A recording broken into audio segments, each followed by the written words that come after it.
جسے بس اتنا بھلا کرنا، ہر ایک سے محشر میری معاف عطا کرنا، وہ وقت قیامت جب ہر اپنا پرایا ہو۔ ناظرین گرامی، السلام علیکم ورحمۃ اللہ وبرکاتہ۔ میں ہوں آپ کا میزبان انصار عزیز ندوی، اور آپ اس وقت سیدھی بات کے جاری پروگرام پیغام فرقان کی چوتھی قسط ملاحظہ فرما رہے ہیں۔ ناظرین، جیسا کہ آپ جانتے ہیں سورہ فاتحہ کی تفسیر جاری ہے۔ آج ہم سورہ فاتحہ کی تناظر میں رحمان، رحیم، حمد، اللہ، رب اور عالمین کے بارے میں کچھ تفصیل آپ کے گوش گزار کریں گے۔ ہمیں امید ہے کہ بہت زیادہ آپ کو فائدہ ہوگا اور وہ معلومات حاصل ہوں گی جو معلومات شاید ہی آپ لوگوں کو معلوم ہو، ممکن ہے اکثر لوگوں کو یا بعض لوگوں کو معلوم ہو، بہرکیف۔ ناظرین، رحمان اور رحیم دونوں مبالغے کے صیغے اور اللہ تعالیٰ کے صفاتی نام اور را ہا میم سے مشتق ہیں۔ مبالغے کے معنی میں آسانی سے آپ کو یوں سمجھاؤں کہ جس کے اندر کثرت کے معنی پائے جاتے ہوں، یعنی ایک چیز ہوتا ہے جس میں جسے عام طور پہ ہوتا ہے کہ یہ آدمی مبالغے سے کام لے رہا ہے، بات چیت میں استعمال ہوتا ہے نا، یہ آدمی یعنی کہ اوور کر رہا ہے۔ تو جس چیز میں زیادہ صفات یا زیادہ جس کی تعریف کی جائے یا جس کے اندر جو شے کثرت سے پائی جائے اس کو کہتے ہیں مبالغہ۔ لیکن لفظ رحمان میں رحیم کی نسبت اتنا زیادہ مبالغہ ہے کہ رحمان کا لفظ دوسرے نمبر پر اللہ کے ذاتی نام کی حیثیت رکھتا ہے، جس کی صراحت خود قرآن کی بے شمار آیات میں مذکور ہیں۔ مثلا الرحمن علم القرآن، رحمان سورہ رحمان کی دوسری آیت ہے۔ اسی طرح الرحمن علی العرش استوى سورہ طٰہٰ کی 5ویں آیت ہے۔ اور اسی طرح قل ادعوا اللہ او ادعوا الرحمن ایما تدعوا فلہ الاسماء الحسنى ولا تجہر بصلاتک ولا تخافت بها وابتغ بین ذلک سبیلا سورہ اسراء کی 110ویں آیت۔ اس لحاظ سے اللہ کی مخلوق میں اللہ تعالیٰ کی سب صفات پائی جا سکتی ہیں سوائے رحمان کے۔ ایک انسان رحیم ہو سکتا ہے، رؤوف ہو سکتا ہے، کریم وغیرہ سب کچھ ہو سکتا ہے، مگر رحمان اللہ کے سوا کوئی نہیں ہو سکتا۔ یہی وجہ ہے کہ حدیث صحیح میں مذکور ہے کہ اللہ کو سب سے زیادہ 2 نام پسند ہیں، ایک عبداللہ اور دوسرا عبد الرحمن۔ یہ حدیث ترمذی میں ابواب الادب باب ما جاء ما یستحب من الاسماء کے عنوان کے تحت آیا ہے۔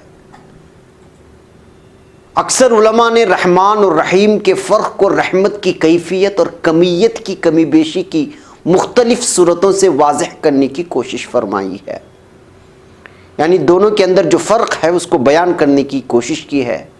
اور ایک عام قول یہ ہے رحمان فی الدنیا رحیم فی الآخرہ، یعنی اللہ تعالیٰ دنیا میں رحمان ہے جو مسلمان، کافر، مشرک سب پر ایک جیسی رحمت نازل فرماتا ہے۔ اس کو اور آسانی سے سمجھیے کہ یہ کافر ہے، یہ ایک عیسائی ہے جو اس کے ساتھ شرک کرتا ہے، لیکن اللہ تعالیٰ اس کو دنیا میں سزا نہیں دے رہا، اس کو ساری کی ساری نعمتیں اس کو پہنچا رہا ہے۔ بارش ہوتی ہے تو ایک کافر بھی اس کا فائدہ اٹھاتا ہے، مسلمان بھی فائدہ اٹھاتا ہے۔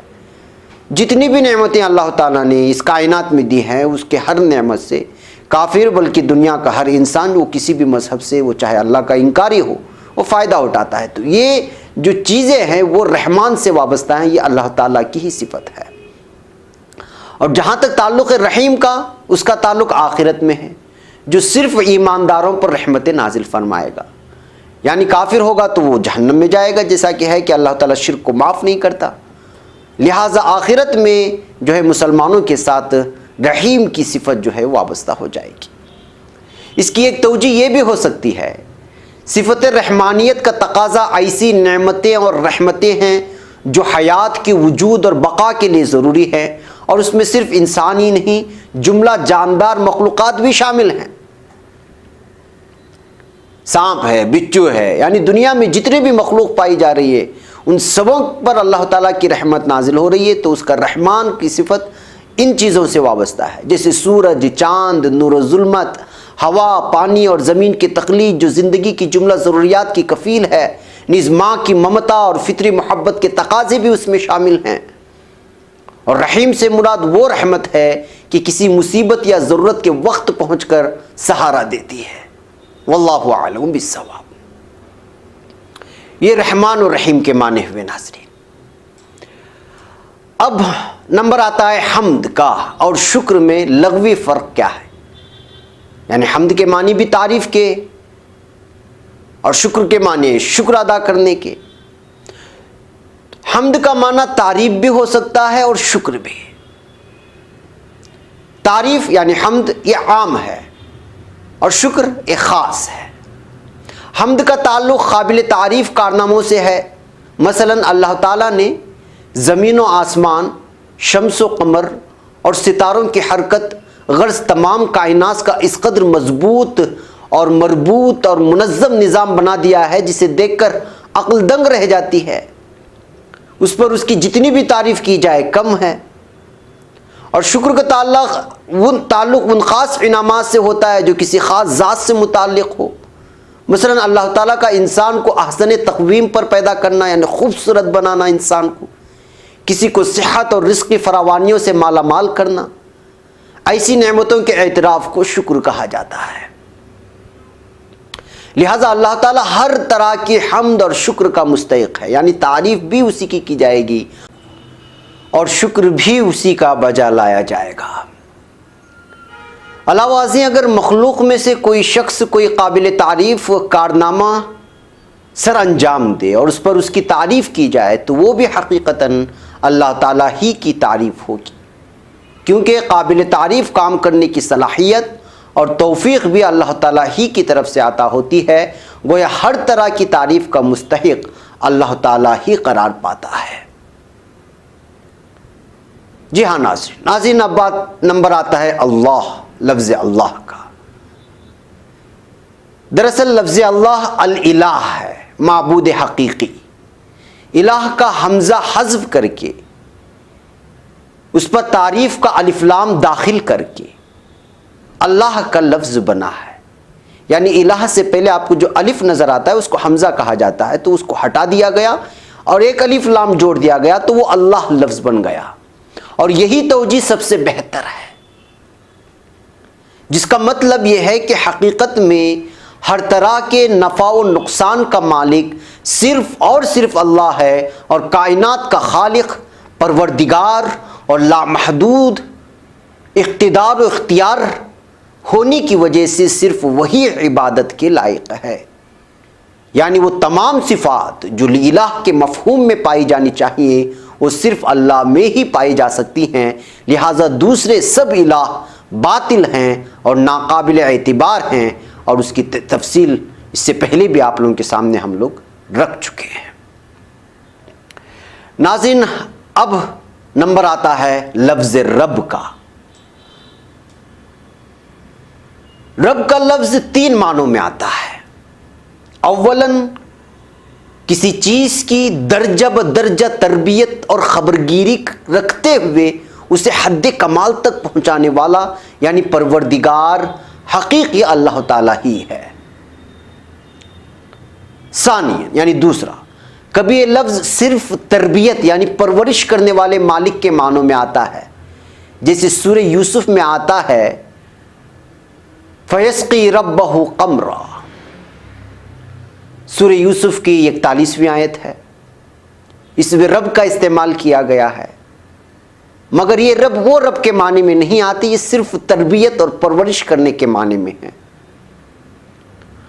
اور تیسرا، کبھی صرف مالک کے معنوں میں رب کا استعمال ہوتا ہے، جیسے حدیث میں ہے کہ کسی صحابی نے اپنی شہادت کے وقت فرمایا فزت ورب الکعبہ، کعبے کے مالک کی قسم میں کامیاب ہو گیا، تو یہاں بھی رب کا استعمال ہوا لیکن مالک کے معنی میں، اور سورہ یوسف میں جو رب کا استعمال ہوا ہے وہ صرف تربیت کے معنی میں، لیکن رب حقیقت کے اس کے معنی جو ہے وہ میں نے جو پہلے بیان کیا کہ درجہ بدرجہ تربیت اور خبرگیری رکھتے ہوئے اسے حد کمال تک پہنچانے والا۔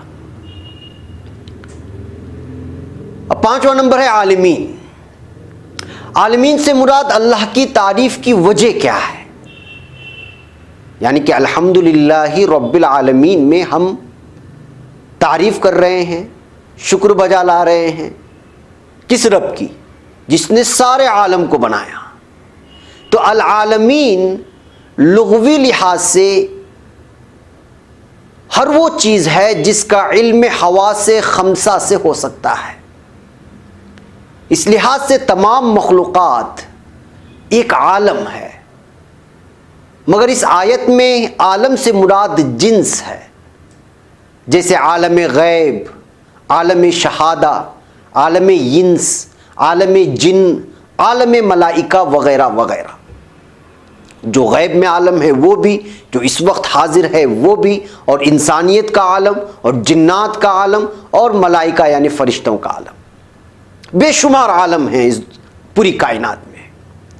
پھر زمانے کے لحاظ سے ہر دور کے لوگ ایک عالم ہیں، جو لوگ پہلے بیت چکے ان کی اپنے الگ دنیا، جو اس وقت گزار رہے ہیں ان کی اپنی الگ دنیا، آئندہ جو آنے والے ہیں ان کی اپنی الگ دنیا۔ دور بدلنے پر عالم بھی بدل جاتا ہے۔ اسی طرح عالم کی سینکڑوں اور ہزاروں اقسام بن جاتی ہیں، یعنی کہ ایک ہی دنیا نہیں بلکہ الگ الگ قسم کی دنیا، اور اس میں بسنے والے الگ الگ قسم کے انسان اور مخلوقات اور چرند و پرند اور نہ جانے کیا کیا چیزیں۔ اور ان تمام عالموں کی تربیت یعنی پوری کی پوری کائنات، ساتوں زمین اور ساتوں آسمان اور سمندر، اس میں پائی جانے والی ساری کی ساری مخلوقات، وہ صرف اللہ رب العزت ہی ہے جو اس کی تربیت کرتا ہے۔ اس کی پرورش کرنے والی صرف اور صرف اللہ ہی کی بلند و برتر ذات ہے۔